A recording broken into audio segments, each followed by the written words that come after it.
Kita ke Makassar, 10.000 pelari dari seluruh Indonesia dan juga mancanegara meriahkan ajang lari maraton Half Marathon 2025. Event ini digelar selama 2 hari, mulai 31 Mei hingga 1 Juni 2025 kemarin. Makassar Half Marathon 2025 dipusatkan di Anjungan Pantai Losari, Makassar, Sulawesi Selatan. Event ini digelar selama 2 hari, masing-masing pada 31 Mei dan 1 Juni 2025. Kategori 10 km jadi yang pertama digelar. Rute yang ditempuh mulai dari Anjungan Pantai Losari, Jalan Ujung Pandang, Jalan Nusantara, dan finish kembali di Anjungan Pantai Losari. Untuk membuat semakin menarik, panitia menyiapkan berbagai jenis kearifan lokal, seperti tarian Pakarena dan juga jajanan lokal.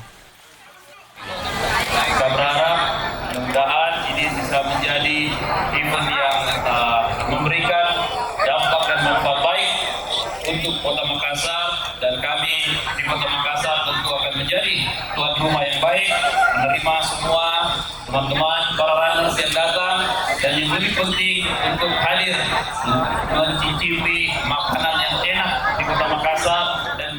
Makassar Half Marathon 2025 diikuti 10.000 peserta, baik dari dalam negeri hingga mancanegara.